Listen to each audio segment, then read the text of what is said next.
Decades కాదు, కొన్ని సంవత్సరాల్లోనే ఇది వాస్తవ రూపం దాల్చే పరిస్థితి వస్తుంది. ఈరోజు హైదరాబాద్ ఉంది, ఆ రోజు వేసిన ఫౌండేషన్ ఈరోజు దేశంలోనే హైయెస్ట్ పర్ క్యాపిటా ఇన్కమ్ కు చిరునామా ఏదంటే తెలంగాణ రాష్ట్రం. అది ఆ రోజు మనం వేసిన ఫౌండేషనే.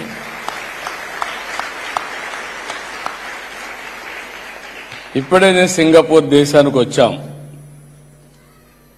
ఈరోజు వాళ్ళు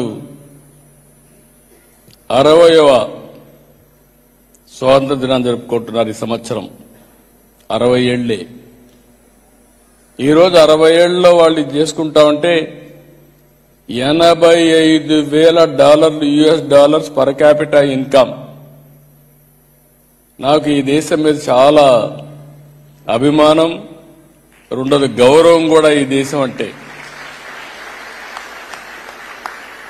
చిన్న దేశం, ఒక ఫిషర్మెన్ విలేజ్,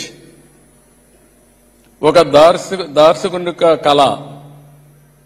మలేషియాతో ఉంటే రెండు దేశాలు కూడా ఇప్పుడు కూడా కలిసి పనిచేసుకుంటున్నారు. కానీ వీళ్ళు లాభం లేదని బయట బొమ్మంటే బయట వచ్చి ప్రపంచంలోని ఒక గౌరవప్రదమైన దేశంగా తయారు చేశారంటే అది ఒక వ్యక్తి సాధించిన ఫౌండేషన్ వేసిన విధానం అని చెప్పి నేను మీకు తెలియజేస్తున్నా.